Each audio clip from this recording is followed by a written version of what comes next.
Guys, how you doing? Frank Ciatto here with the Matt Chad podcast.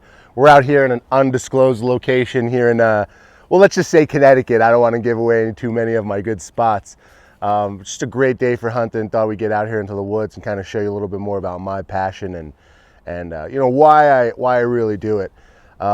It's a really great stress reliever. I mean, and really get in touch with nature. I mean, it's not out here just trying to shoot things and etc. Really trying to get out there and then get in touch with nature, see see things that you never experienced before. You never know what can happen on a wild day in the woods.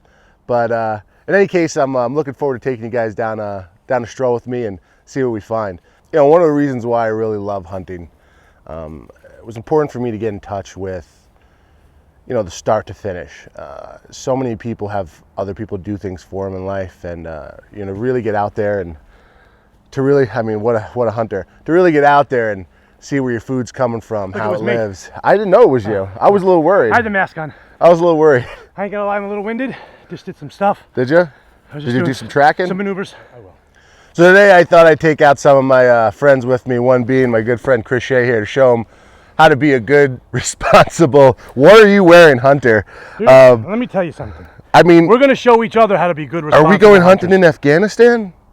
Listen, when I go hunting, I bring things. I want guns, I got ammunition, I shoot stuff. That's all I'm gonna say. I shoot things. And if there ain't nothing here to shoot, that pretty little puppy right there, I give him a 5-second head start and we go after him. Don't kill the puppy. He's cute though, I ain't gonna lie. She's so cute. I wouldn't kill, but we're gonna definitely set some traps for it. We'll set some traps. They won't hurt no animals. So I guess the making of this film. I guess today it'll be a hunter's do's and don'ts, if you will. Do's and don'ts. So I mean, you know, one of the reasons why I love hunting is why we love hunting. Yeah, because we like to shoot shit, right? Yeah. That's the number one answer. We like to shoot shit. Shay likes to shoot shit. I like to shoot stuff. Yeah. One of the reasons why I got into hunting was I'm a big component of or proponent of being self-sufficient. Being able to go out there, you know, take a deer down, clean it, cook it, you know, bring it back to the earth. I know everything that goes into that animal, and it's really important to me. I mean, but the biggest part is I'm a big advocate for nature. I'm a big advocate for conservation, and what we've done as hunters has really made a difference here in the United States. So how's it taste? 3 deer have been through this. Urinated on there? Yeah. This is why I actually bring Shay out with me. He's kind of like a dog. His senses are heightened. His smell, his taste. What do you got? I'm just going to start. I'm going to do some rutting myself. What do you got? Is that what this is called? Sure. All right, I'm back. Nice I'm back. rub. That way I let the other deer know I'm here. That's a nice rub. Thank you. A rub. That's a nice rub, yeah. A rub. Rub is against a tree, scrape is on the ground. I'll screw it. All right. I mean, but you can't go wrong. I mean, these deer are out here eating healthy foliage, eating water. Healthy bullets there's when we get to them. Or arrows. Even better. I Wait till mean, you see what's about to happen in a little bit. Or if you're John Carlo, you may be barehanding it. That's it, my son. Smitties. Is there a hook season or a straight right season? No, there's a fish hook season. Like what I'll do sometimes. Now I don't have the right shoes on for this. I'm just going to tell you right now. I have sneakers. Usually I have my shoes that are very what's the word I'm looking for? Noise canceling. Noise canceling. And I'll just like say there's a deer on the other side of that tree. I do my walk like this because when you do it like that high knee, they don't know you're coming. And then it's like you go like this, just ever so lightly with your fingers like this, and then boom! I get him with a fish hook, and it's over. That's a new technique. You're gonna have to show me that technique. I ain't gonna lie, I haven't perfected it yet, but it's in the works. So yeah, so when you take that deer down, what are you gonna do with it? I'm gonna kick it. Just leave it there? No, like I'll kick it like that. Maybe I'll lose my shoe. See, I told you these aren't noise canceling shoes, but I'll kick the deer. I may make love to it if it's still alive. You know what's funny is in studio, out of studio, sex with animals. In studio, out of studio, you still don't look at the camera. Yeah, it doesn't matter where I'm at. It doesn't matter. So anyway, that's one of the things you definitely shouldn't do with a deer. I mean, look, seriously, guys, it's important as a hunter. You know, you go out there, you know, practice smart practices, safe shooting, safe sex, safe sex. You know, make sure you're hunting in the right areas. Make sure you got extra ammo, because let's be honest, after that first shot, You know as well as I know, everything's gone. So that's when you need to put the bird shot in so you can shoot other things. Because shooting like a turtle or shooting like a squirrel with a buckshot, it ain't gonna do anything. You're gonna destroy You're it. gonna destroy it. So you want to at least have something to look at afterwards. Have you ever gone squirrel hunting before? It's delicious. I mean, I haven't gone quote unquote squirrel hunting, Tree chicken. but I've shot squirrels. Chicken of the tree. You're doing great though. Thank you. I would take you on a hunt with me. See, that's what I'm saying, dude. Give me a gun. Wait till you see what I can do. Give me an arrow. I don't even need a bow. I'll throw the damn thing. This is an idea of certain things you may not want to do in the hunting world. I mean, look, it's important to me to practice, like I said, good, clean ideology when it comes to hunting. You want to be taking the right animals. You want to be making the right shots. It's important, to set a positive image, especially for any non-hunters who are unsure how this all really works. Because we are the keepers of the surf. If you let these animals just kind of do their own thing, it's not going to be able to manage itself. They run amok. Yeah, they're not going to be able to manage themselves. The North American model is one of the best, if not the best models, and it's proven so. I mean, we have more deer. I like the Peruvian model. The Peruvian model? I'm not familiar with that one. It's just starting to make its way here because it's from the south. So. All right, well, you're going to have to teach me that one. I'll show you. He's a man of many worlds, folks. Frank, when you hunt, what's it like the day before or the night before? Do you prep yourself? Oh, definitely we prep. prep. Oh, wait, you Frank. know your stuff together. What's Yeah, no, I mean, I always have everything prepared. I have all my clothes out the night prior. There's not really a lot of, the prepping really goes in way before that. I mean, out of season, when you're walking around, you're scouting areas, you're seeing where the deer are walking through, you're seeing where they're bedding down, you're seeing where they're eating. That way, during the hunting season, you can, capitalize spending that time there, putting your cameras out, seeing where their walking lanes are. You're putting cameras out now? Yeah, they're absolutely now been doing it. Huh. I mean, look, if I'm spending a month and a half in an area and there's nothing coming through there, it's a long. You want to know? Right. Yeah, if I'm sitting in this cold weather, You see, that's the one thing I got. The one problem that I have with hunting.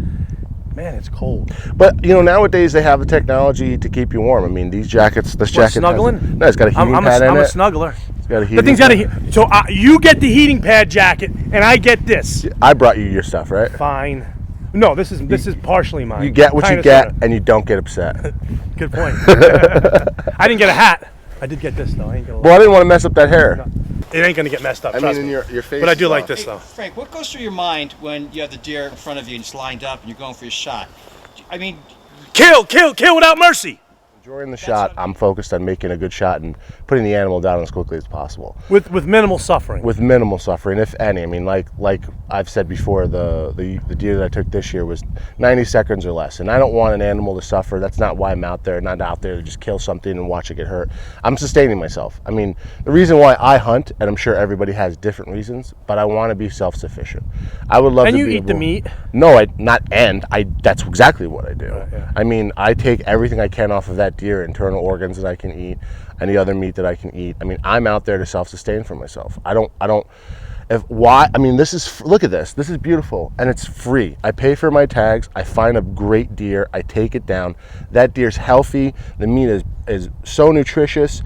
It's delicious. I'm cleaning it. I'm cooking it. I'm packing it. I know where it's been. And you're also keeping the tick population under control All too. kinds of stuff. Yeah. Well, all kinds of stuff. I mean, I'm helping you when you're driving with your kids in the car. A deer runs across. There's so many, accidents and deaths from. Are you aware that happened to me 2 months ago? I did not. Yeah. That happened to me last year. Wrecked my entire front of my BMW. Yeah. I'm driving with my son home from wrestling practice, and I'm on the phone talking with somebody. Next thing I know, the thing just jumps over the top of my car, lands on the hood, hits the hood, breaks the light, dents the quarter panel, and I'm assuming it just kept going. I didn't really even stop. I didn't have enough time. It was one of those things where you're just driving, all of a sudden you go like this, and it's all over. It's over, yeah. And $7,000 worth of damage to my car. Yeah, that's what happened with my Jeep. Are Before I bought the kidding truck. me? but more importantly, you're lucky because they could kill you. Absolutely. That's why you have to hunt. I mean, there's a calculation, based on area, food. Throw pie in there too. Anytime you say like pie. 3.1, they like that stuff. That. Yeah. That there should be a certain number of deer, and I mean we're definitely way over that. But again, I mean, to answer your question regarding the spiritual sense of it, afterwards when the deer's down and it's past, you walk over to it and you realize what you've done. I mean, granted, this deer's not just laying down its life for me to eat, but that's how life works. Whether you're vegan or whether you eat meat, Food cycle. life begets life. Just because a plant doesn't have a face and what you interpret as emotions doesn't mean that it doesn't. Life begets life, and it's about understanding and appreciating what you're doing. When I take that animal and I walk over to it and I know like it's mine now for consumption, I'm grateful. Like I'm grateful beyond words. And you can make a really cool like set of lamp legs out Sure. of the hoofs.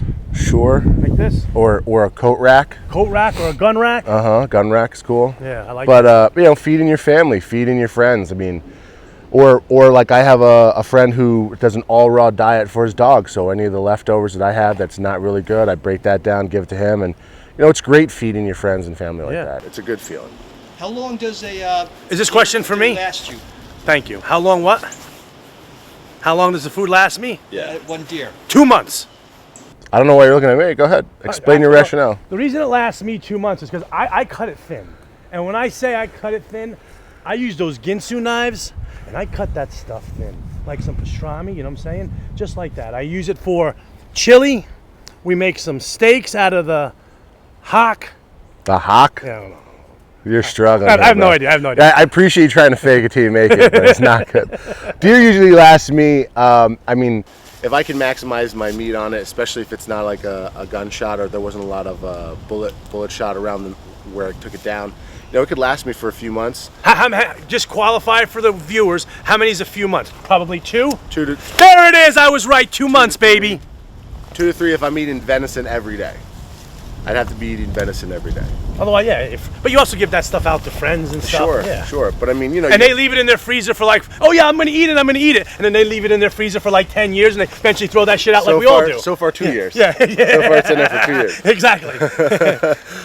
But I could significantly save by hunting. Taking advantage of the hunting season. Especially if I take advantage of like all the tags that I can use in Connecticut, I could take up to like 16 deer. What? Yeah, all the various tags and hunting season that we have. Oh, and hunting seasons. Okay, right, yeah, there's multiple. 'Cause you get a certain amount of deer per season per. Right. So I mean, you really could sustain yourself. I mean, you're gonna have to be out there every day, and putting in that work. How long is hunting season for the? I mean, I know, but for the viewers that don't know, how long is hunting this season? year in Connecticut, it was from September, depending on the season. It's September 16th to December 31st. Right after Christmas. Certain private land areas, I think it's zones 10 and 11, allow you to bow hunt up until the end of January. Now, does that have any influence on Dasher, Dancer, Prancer, Vixen, Comet, Cupid, Donner, Blitzen, or no? If he's in the wrong area. Yikes. For you little kids out there, we apologize. Don't take it personal. But he's got brothers and cousins who can help Santa out. So it's a circle of life. Circle of life. I mean, let's be realistic. Rudolph is not 50, 60 years old. There's been many Rudolphs. There's only one Rudolph. I don't know. There's only one Rudolph. And he was the leader.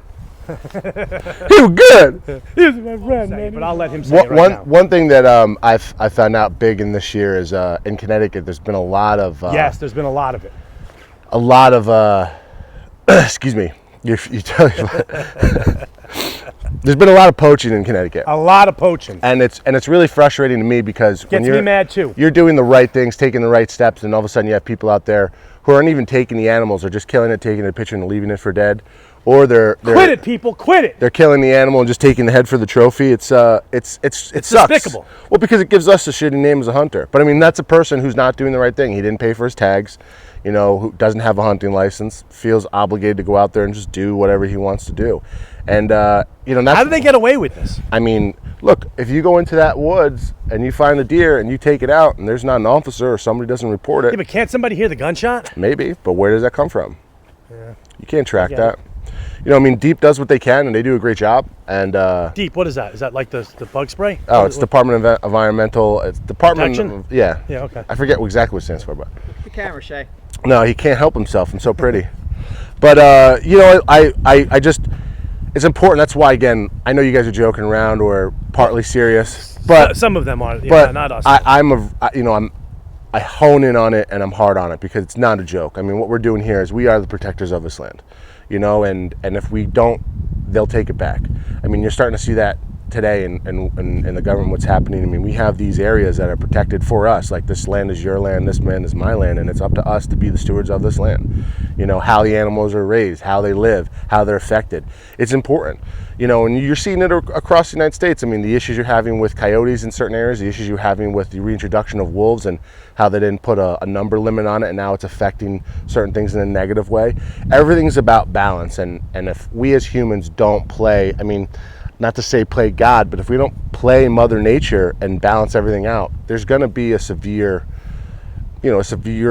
offset. Yeah. You know what he is. You know what he's about. I got to concentrate. I'm driving.